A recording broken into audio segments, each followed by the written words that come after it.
morning, all of you. In our last lecture, we were discussing about the gravitational force. है ना? The chapter name is gravitation.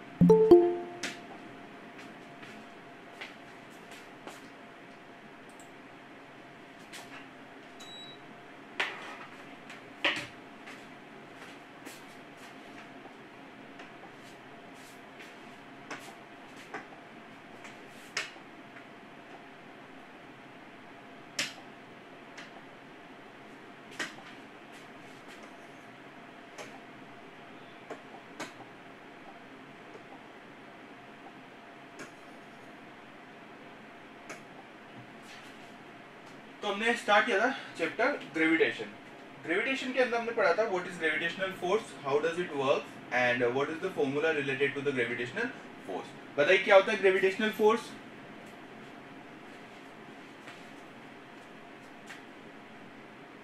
Class में present थे ना आप सब. बताइए what is gravitational force.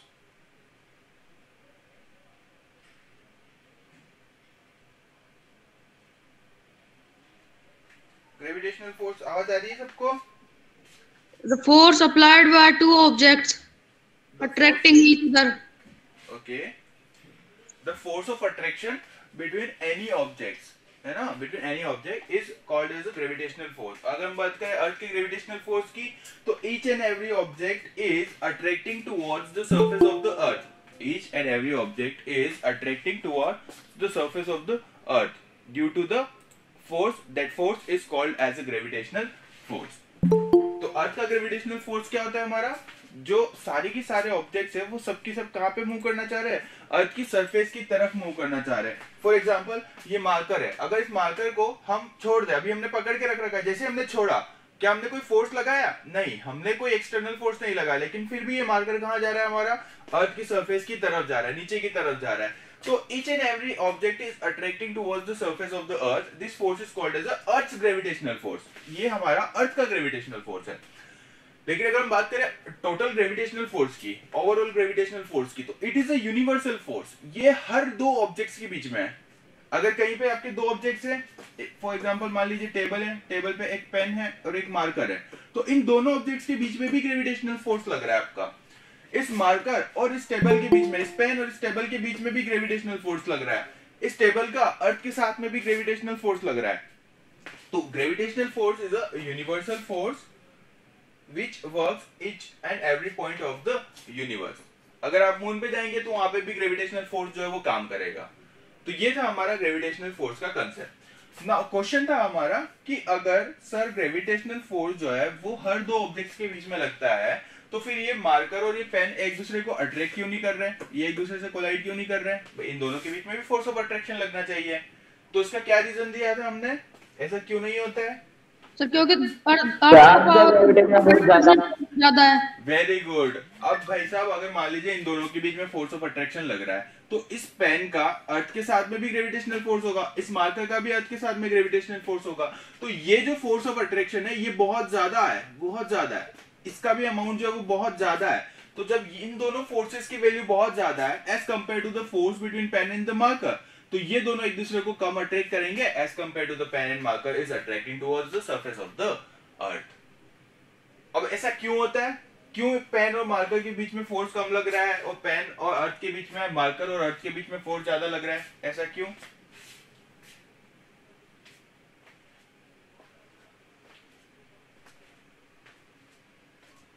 Law of Newton.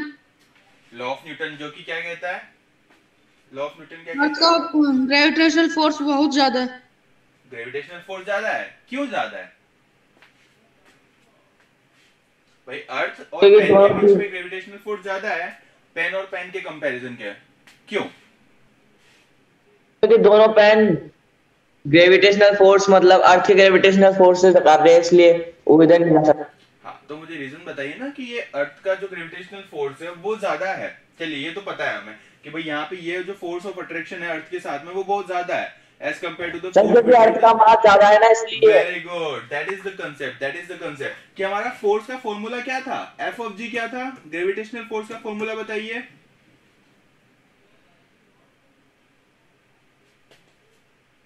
Gravitational force का formula बताइए। Equal to m1 m1 m2 m2 m2 हाँ m2 upon upon distance upon R. r। चलिए और कोई आइडिया किसी को? हमने पढ़ा था ना लास्ट लेक्चर में ग्रेविटेशनल फोर्स का फॉर्मूला, सोचिए।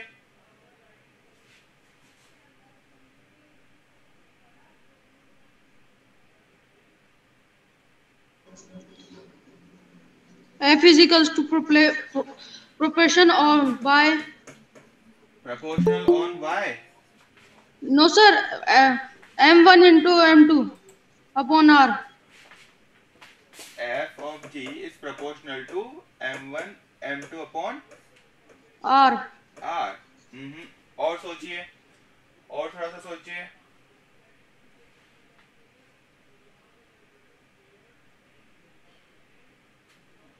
चलिए, क्या हमने पढ़ा? Newton upon time. Newton upon time नहीं। चलिए देखिए, क्या हमने ये पढ़ा था कि जो फोर्स है दो ऑब्जेक्ट्स के बीच में वो डायरेक्टली प्रोपोर्शनल टू है किसके? उनके मास के मल्टीप्लिकेशन के।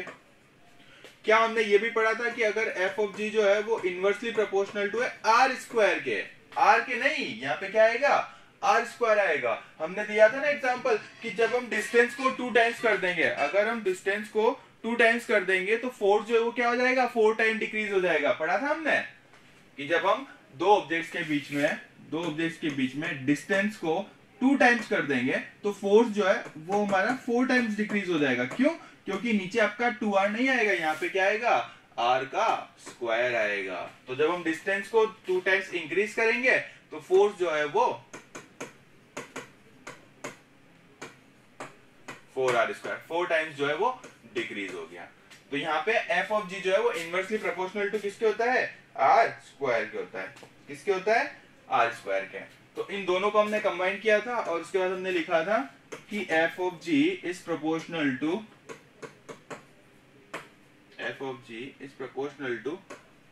m1 m2 upon r square. फिर हमने क्या किया था? इस प्रोपोर्शनलिटी साइन को रिमूव किया था, तो हमारे पास f of g is equal to आया था प्रोपोर्शनलिटी साइन कांस्टेंट, जो कि क्या था? कैपिटल G को क्या कहते हैं? Gravitational. Gravitational constant. Universal gravitational constant. Universal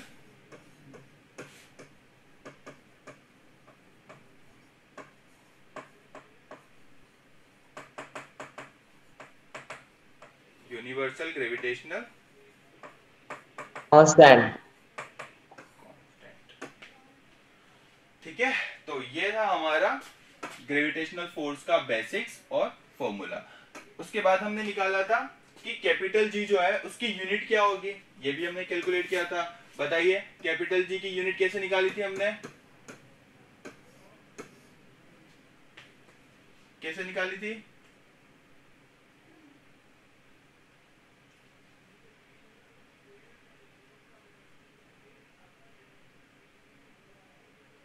capital G की वैल्यू कैसे निकाली थी? सोचिए।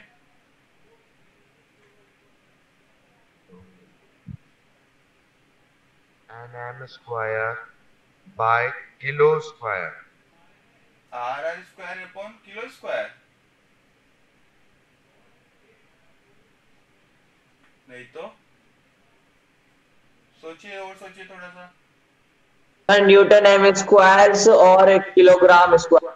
हाँ very good, newton into metre square upon kilogram square. कैसे निकाली थी? देखिए रटना नहीं है, कुछ भी चीज अगर हम पढ़ाते हैं तो उसको रटने का नहीं, कभी भी चीजों को समझना, हर जगह चीज को समझना, अंडरस्टैंड करना है, ऑब्जर्व करना है। तो यहाँ पे भी अगर हमें कैपिटल G की यूनिट निकालनी है तो हम क्या करेंगे? न्यूटन होती है। क्या होती है? न्यूटन नहीं, न्यूटन नहीं होती है। न्यूटन किसकी यूनिट होती है? मास की। Force की। बहुत बढ़िया, मास की। कौन है ये मास वाला? फोर्स की होती है ना न्यूटन। हाँ, तो देखिए हमारे पास फॉर्मूला क्या था? F of G is equal to G m1 m2 upon r square. अब हमें यूनिट निकालनी है कैपिटल G की, तो हम क्या करेंगे? कैपिटल G को एक तरफ रखेंगे, बाकी सारी चीजों को दूसरी तरफ भेज देंगे। अब दूसरी तरफ भेजने के लिए हम क्या करेंगे? क्रॉस मल्टीप्लीकेशन करेंगे। तो capital G is equal to हो जाएगा हमारा F of G into G R square upon M1 M2, यही होगा। एग्री कर पा रहे हो? Yes sir.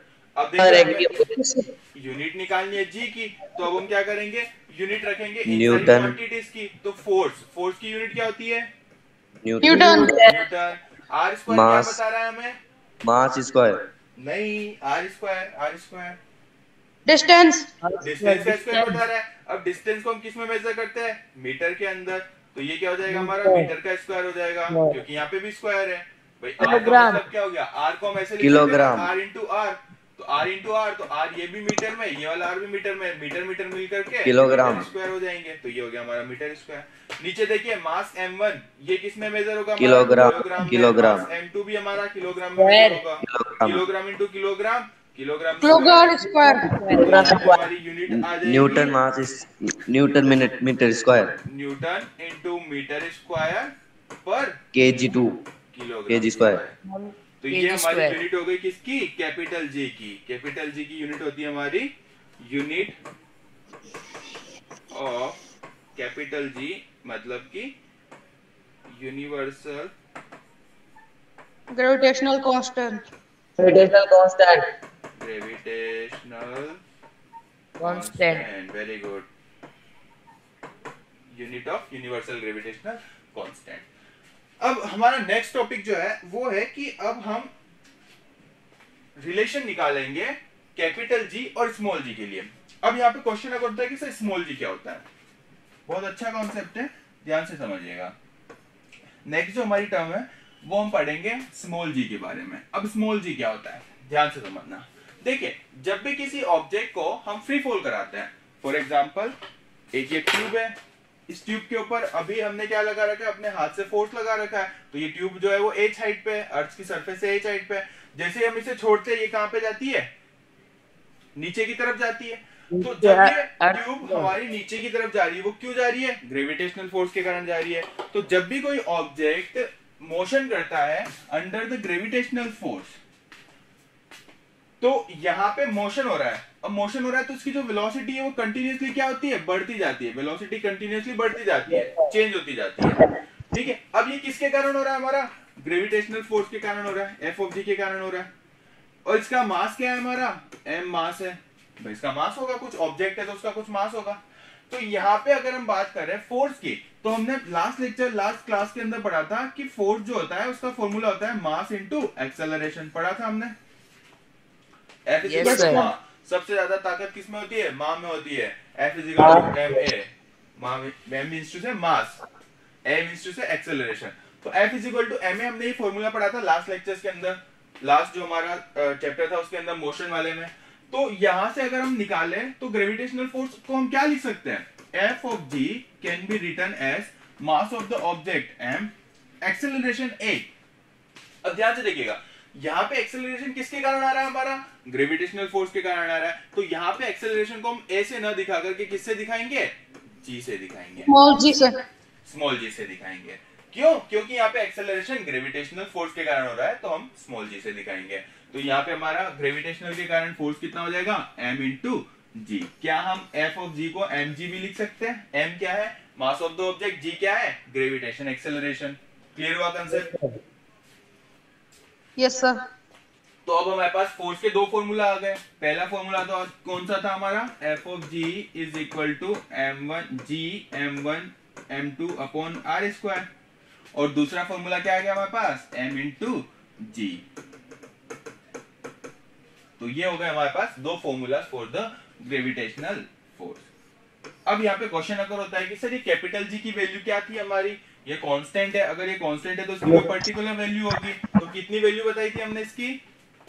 Gravitational constant, universal gravitational constant 6.67 into 10⁻⁻11 newton into metre square पर किलोग्राम स्क्वायर। यही लिखवाई थी वैल्यू 6.67। हमने डिस्कस भी किया था कि सर ये वैल्यू कहाँ से आई थी। फिर मैंने बताया था कि इसका एक एक्सपेरिमेंट होता है, पेंडुलम बॉल एक्सपेरिमेंट होता है। दो मेटल की बॉल को कंबाइन करके उससे रोटेट किया जाता है, जिससे हम कैलकुलेट करते हैं फोर्स ऑफ अट्रैक्शन। फिर हम वैल्यूज पुट करते हैं m1 m2 एफ ऑफ जी और आर स्क्वायर की, और फिर हम निकालते हैं कैपिटल जी की वैल्यू। आप में से किस किस ने देखा था, उस वीडियो को सर्च किया था? नो सर, नहीं क्या था। ट्राई कीजिएगा, लिखवाया था ना क्लास में। Yes sir. तो उससे आपका और अच्छे से कंसेप्ट क्लियर होगा कि यहाँ से कैपिटल जी की वैल्यू कैसे आई। चलिए फिलहाल हम आगे बढ़ते हैं। तो ये जो कैपिटल जी है ये हमारा यूनिवर्सल ग्रेविटेशनल कांस्टेंट है, जिसकी वैल्यू होती है 6.67 into 10⁻⁻11 newton into metre square पर kilogram square. This is the unit of capital G and value of capital G. अब देखिए, अब हमें नेक्स्ट टॉपिक क्या है। नेक्स्ट टॉपिक में हम करेंगे relation between small G and capital G. कई बार एग्जाम में क्वेश्चन आ जाता है, किस टाइप से एग्जाम में क्वेश्चन आ जाता है, derive the relation between g and G, derive the relation between g and G. इसका मतलब क्या हुआ, कैपिटल जी और स्मॉल जी के बीच में हमें क्या निकालना है, रिलेशन निकालना है। तो इस क्वेश्चन का, इस टाइप के जब क्वेश्चन आ जाए एग्जाम में, तो हमें क्या करना है, सिंपल सा लॉजिक है। देखिए हमें लिखना है, एज वी नो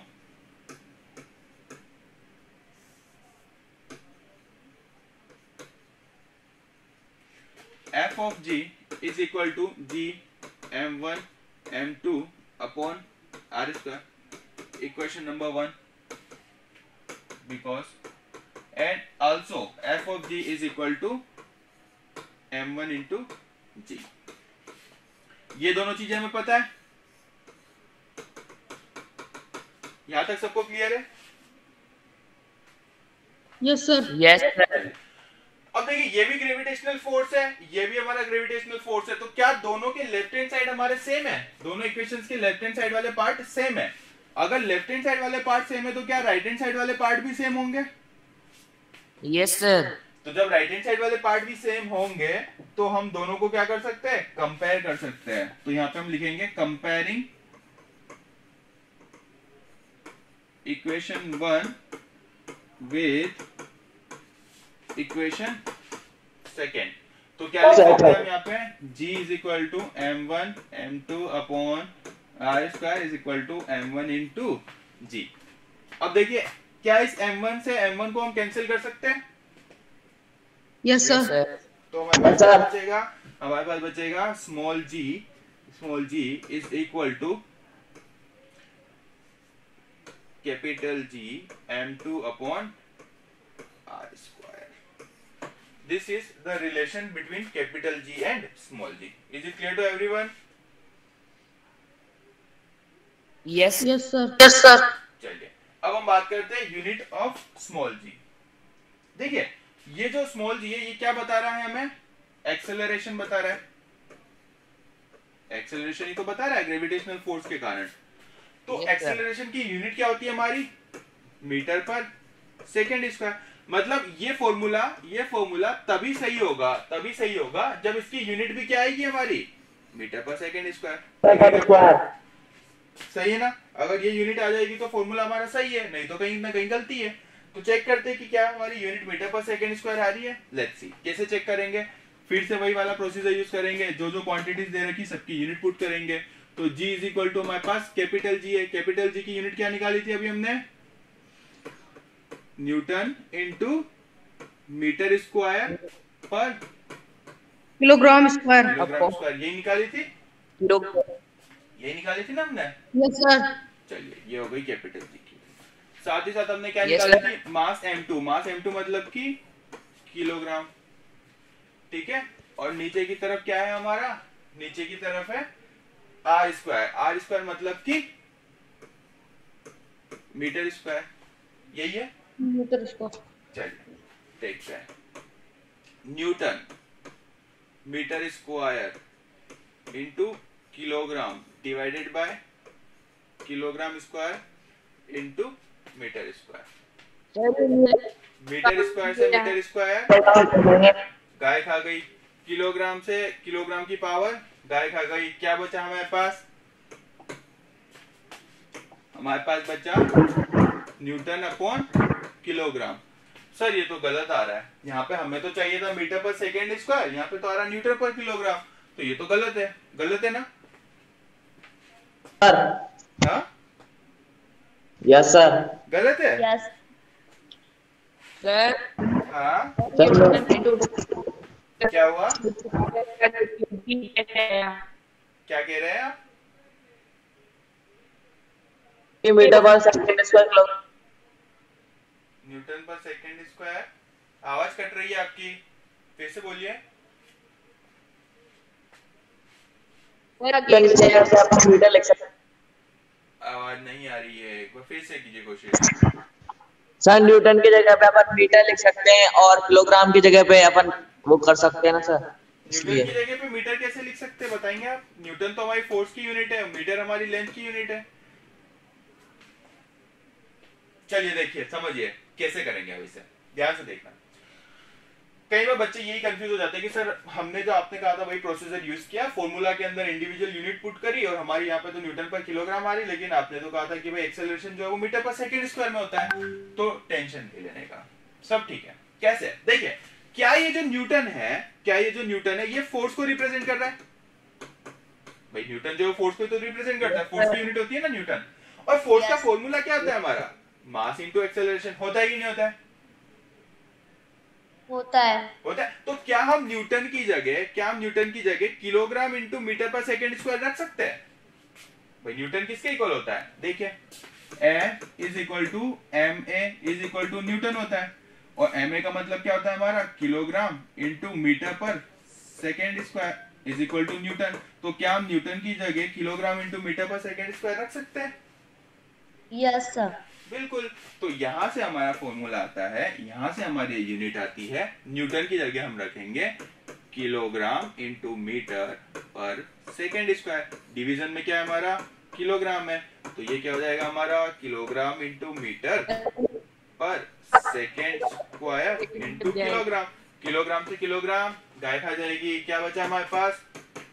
मीटर पर सेकेंड स्क्वायर। मतलब हमारा फॉर्मूला जो है वो बिल्कुल सही है। Is it clear to everyone?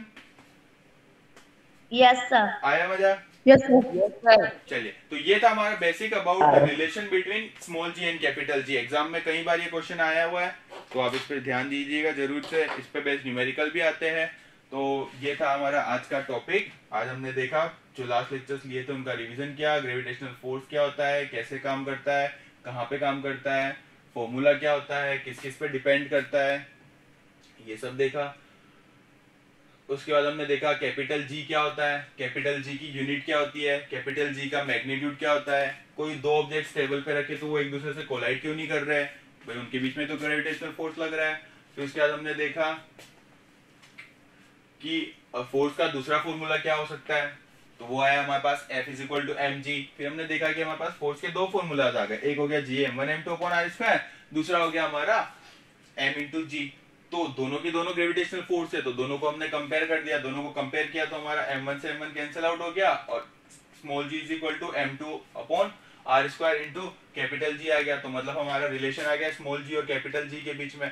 यही स्मॉल जी हमें क्या रिप्रेजेंट कर रहा है? एक्सेलरेशन को रिप्रेजेंट कर रहा है। फिर हमने इसकी यूनिट को कंपेयर करके देखा कि क्या फॉर्मूला से भी वही यूनिट आ रही है जो एक्सेलरेशन की यूनिट होती है।